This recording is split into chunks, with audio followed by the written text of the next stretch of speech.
j'essaye de proposer une route que notre pays puisse suivre dans la réalité de ce qu'est la réalité du monde. Il y a plusieurs éléments.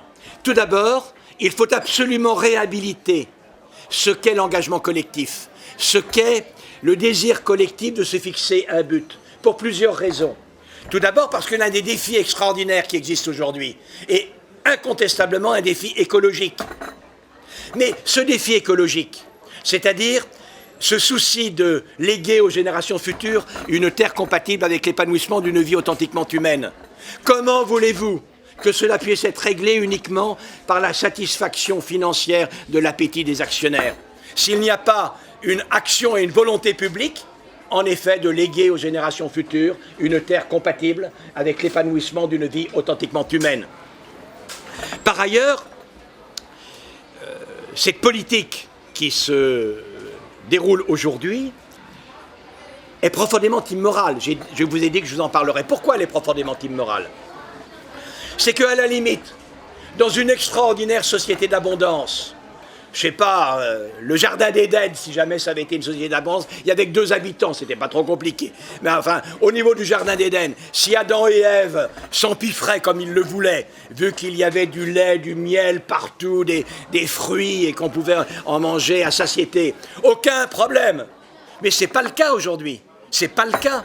Et bien évidemment, l'augmentation incroyable des inégalités, cette gloutonnerie, elle se fait au détriment de certains. C'est-à-dire que la grande caractéristique des années qui viennent de s'écouler, c'est que l'on a vu, avec toutes les barrières brisées contre l'impudence d'une richesse que rien ne peut justifier, on a vu se créer des inégalités incroyables, dont les conséquences sont doubles. D'une part, bien évidemment, les sommes ainsi immobilisées en pure perte ne sont pas disponibles par ailleurs, et pire peut-être, cela crée des frustrations incroyables. Nous sommes une société humaine. Et bien évidemment, et ça Adam Smith l'avait très bien vu, l'injustice en elle-même crée des tensions, elle crée de la violence, elle crée des frustrations. Et à l'arrivée, le monde que nous lègue ce système est un monde où se met en place progressivement une nouvelle barbarie. Je n'exagère pas, je dis une nouvelle barbarie. Allez vous promener un peu à Mexico, allez vous promener à Lagos, allez vous promener à Bogota, allez vous promener dans tant d'endroits du monde, et vous verrez ce que je dis, une nouvelle barbarie. Vous verrez que là-bas, les gens qui ont quelques biens ne peuvent pas sortir dans la rue sans garde du corps armé. Vous verrez cela. Moi, quand j'étais jeune, il y a eu un moment, malgré le rideau de fer, il y a eu un moment où, après la guerre, je pouvais voyager partout dans le monde. Vraiment à peu près libre. Alors c'était difficile en Russie, mais on pouvait quand même, etc. Aujourd'hui, demandez au ministère des Affaires étrangères. Il y a 35 pays où vous diront de n'aller à aucun prix, parce que vous y risquez votre peau. Et ça augmente jour après jour. Et ce qui se passe aujourd'hui au Mali va faire en sorte que ça va se développer encore. Bientôt, on ne pourra plus aller voir le pays d'Ogon. Tu te rends compte ? Chose épouvantable quand on voit cette merveille de la culture qu'il y a là. Il y a une nouvelle barbarie qui est en train de se créer. Et cette nouvelle barbarie, elle est liée à ce phénomène. Et par conséquent, une nouvelle barbarie qui crée la violence, la frustration, le malheur, la misère. Est-ce que ça n'est pas immoral, alors même qu'on pourrait faire autrement? Le système financier est devenu immoral. Il est devenu immoral, il est devenu dangereux. Et il fait en sorte que nous sommes inquiets lorsque nous disons que nous nous posons des problèmes sur le monde que connaîtront nos enfants et nos petits-enfants suivant notre âge. C'est à cela que nous faisons allusion. Et même les gens qui ont quelques moyens du 5e, du 6e et du 7e arrondissement, s'ils sont un peu sensés, ils ne peuvent qu'être inquiets, parce que cette nouvelle barbarie, eh bien, leurs petits-enfants la connaîtra. Je veux dire, l'idée selon laquelle le 7e arrondissement va rester un îlot de prospérité dans un monde de plus en plus tendu et violent, qui peut réellement le penser? C'est absurde. Donc il faut changer ça. Il faut impérativement changer ça. Comment changer ça?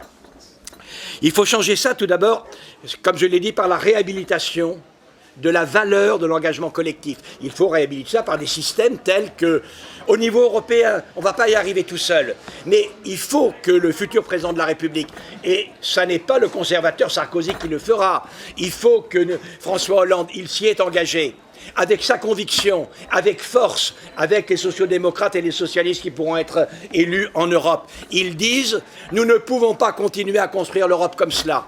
Et en particulier, pour éviter cette extraordinaire possibilité des délocalisations, les flux financiers, il faut impérativement qu'on impose la notion des échanges justes. C'est-à-dire qu'il ne s'agit pas de fermer les frontières. La Russie a montré ce que c'était. Il ne s'agit pas d'être contre la mondialisation. Mais vous vous rappelez que le traité européen nous a demandé à nous prononcer sur les échanges justes et sur une concurrence libre et non biaisée.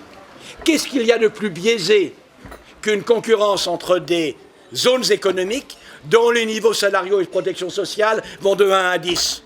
C'est un biais impossible, insupportable. Et donc, il faut impérativement, avec l'Europe, développer des systèmes d'échange justes. Il faut également, avec une rigueur et une discipline européenne, naturellement, nous le savons, on ne peut pas faire n'importe quoi. Il faut néanmoins que les mécanismes de l'économie, notamment la Banque européenne, soient non seulement le moyen de régler la masse monétaire, c'est un de ses rôles extrêmement importants, mais également de, sinon garantir, d'œuvrer en faveur de l'activité et de la possible prospérité en Europe. Elle n'a pas uniquement à s'intéresser aux flux financiers. Ça a montré réellement ses limites, cela.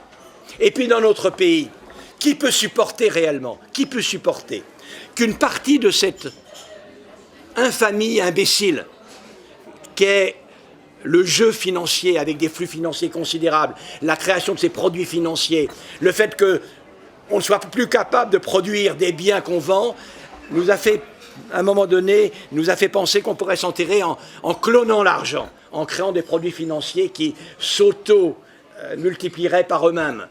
C'est la multiplication des petits pains financiers. En réalité, c'est évidemment pas durable. Ça n'a aucune vision dans l'avenir, cela. Or, pensez donc que les banques qui ont fait cela l'ont fait avec notre dépôt d'argent. Mais c'est incroyable. Donc nous, on place dans les banques notre économie et ils s'en servent pour développer un système qui est immoral et qui crée de très graves déséquilibres dans le monde. Il faut séparer les banques de dépôt et les banques d'affaires.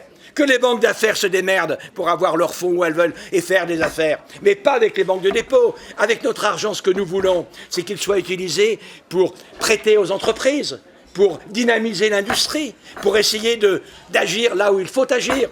Pas pour les jeux des banquiers. Ça, si vous voulez y arriver, il faut élire François Hollande, et puis quand François Hollande sera élu, il faudra qu'il ait une bonne majorité des gens qui connaissent ça, et donc élire Axel Kahn.